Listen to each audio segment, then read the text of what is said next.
Hai Super Fighters, welcome back to Super One Gensi Talk. Indonesia tuh dengar-dengar ini banyak tuh jadi kasus korupsi nih. Contohnya yang lagi populer, hukum itu harus tegak. Hukum itu harus berbicara A, berbicara B.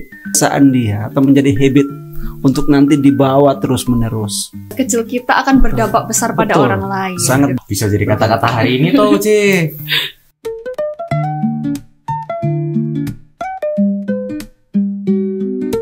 Perkenalkan, nama aku Audrey Fori. Dan saya Justin Hartono. Hari ini kita mau bahas apa sih, Ci? Hari ini kita itu mau bahas tentang korupsi, guys, dengan judul Konsumsi Rakyat untuk Pribadi Supaya Instan Kaya. Kalau topiknya korupsi, pasti narasumbernya menarik banget gak sih, Ci? Iya, kurang gak sih kalau nggak kurang punya pasti. narasumber gitu. Korupsi kan kasus yang sangat menarik gitu bagi kita semua. Kalau begitu tanpa berlama-lama lagi, kita perkenalkan narasumber pertama. Saya Pak Heribertus. Dan narasumber kedua, saya Pak Riwa. Ngomong-ngomong nih, Cici udah tahu nggak sih korupsi itu apa? Belum, apa itu? Kalau menurutnya KBBI, korupsi adalah tindakan yang melawan hukum yang dilakukan untuk memperkaya diri sendiri, orang lain, atau suatu korporasi dengan cara menyalahgunakan kewenangan, kesempatan, atau sarana yang ada. Nah, kalau menurut Pak Heri sama Pak Riwa, korupsi itu apa sih? Dari Pak Heri dulu mungkin. Baik, menurut saya korupsi itu merupakan suatu tindakan seseorang atau sekelompok orang untuk melakukan yang berkaitan dengan kepentingan pribadi. Jadi mengambil kepentingan pribadi sehingga merugikan orang lain, merugikan organisasi, bahkan juga merugikan sebuah negara.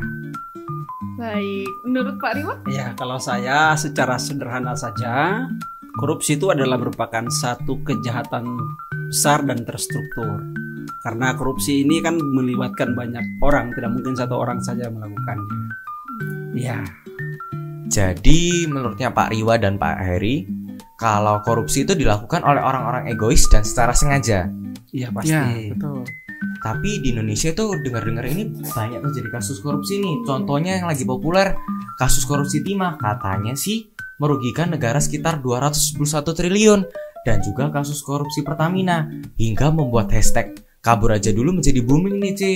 Bener. Nah, jadi menurut Pak Riwa sama Pak Heri, kenapa sih korupsi itu banyak banget terjadi di Indonesia?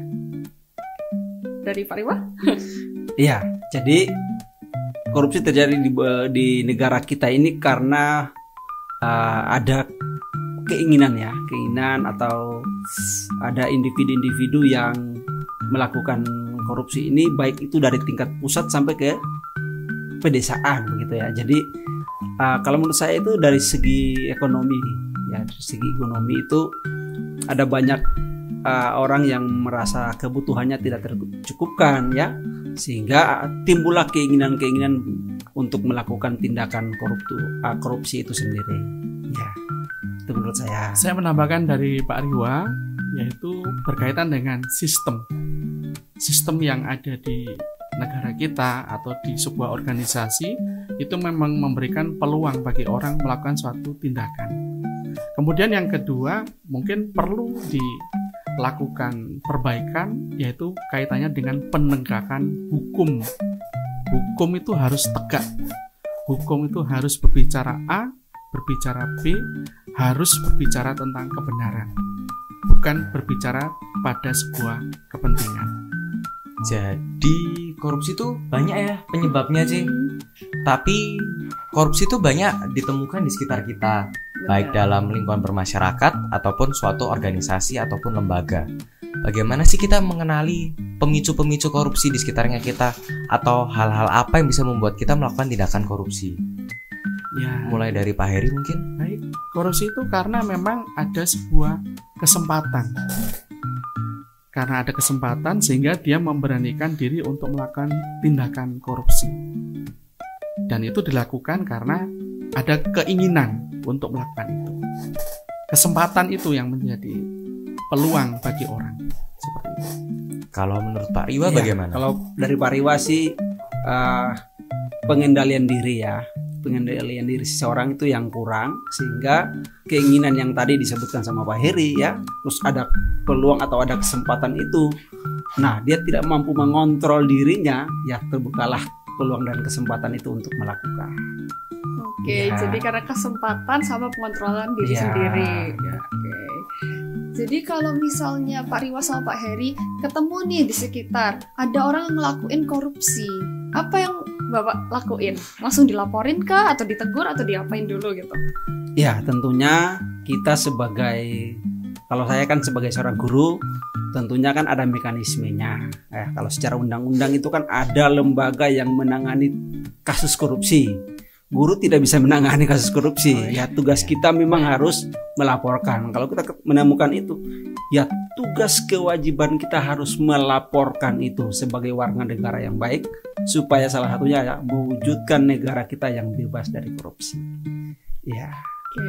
Ya, kalau dari saya berkaitan dengan masalah itu tentunya ketika ada sesuatu yang mengarah kepada korupsi atau sejenisnya, tentu sebagai seorang guru memberikan edukasi, memberikan teguran dan sebagainya. Sehingga pada akhirnya siswa tersebut atau siapapun akhirnya memiliki suatu pemikiran, oh iya, saya melakukan sebuah kesalahan dan saya tidak boleh melakukan hal seperti itu. Dan biasanya itu akan menjadi sarana seseorang untuk melakukan yang lebih baik ke depan. Seperti itu.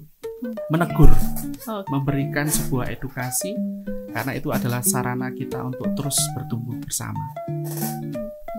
Tadi kita sudah bertanya tentang penyebab, lalu kita membahas tentang pemicu juga. Lalu untuk solusinya bagaimana? Kita sebagai seorang siswa dan juga seorang masyarakat nih, bagaimana kita untuk mencegah tindakan korupsi terjadi baik untuk kita ataupun di sekitar kita? Ya, saya kira kita harus belajar sebagai seorang siswa, harus membiasakan diri hidup benar, hidup tertib, hidup jujur. Saya kira itu langkah awal dan dasar dari seorang siswa. Karena ketika kalau di sekolah misalnya seorang siswa itu diberikan tugas dan tanggung jawab, dia tidak mengerjakannya dengan baik dan benar, bahkan tidak berlaku jujur, maka itu akan menjadi kebiasaan dia atau menjadi habit untuk nanti dibawa terus menerus. Dan kalau itu tidak diingatkan seperti tadi Pak Heribertus, tidak ditegur, nah itu sangat berbahaya.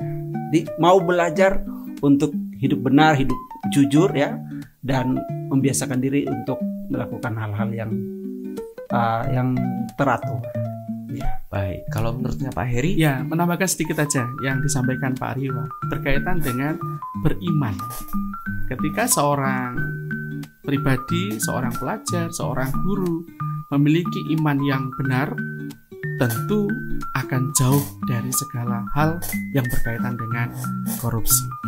Oke, berarti dari perbuatan kecil kita akan berdampak besar pada Betul. orang lain. Sangat gitu ya. Wah, bisa jadi kata-kata hari ini tuh, Ci.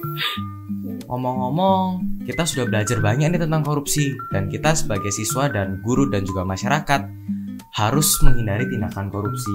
Wah, seru banget nih, kita belajar banyak hal tentang korupsi. Bener nggak, Ci? Bener, seru banget nih. Kita mau berterima kasih kepada Pak Heri dan Pak Riwa yang udah bersedia meluangkan waktunya untuk ikut podcast bersama kami. Ci, boleh nggak sih aku kasih pantun dikit? Boleh nggak, Pak? Boleh. Nyontek ya tapi. Oke, 1, 2, 3. Memancing ikan, umpannya cacing. Cakep. Jangan lupa berbekal nasi. Cakep. Kalau Indonesia mau bersaing, yuk kita berantas korupsi. See you at the next episode. Bye.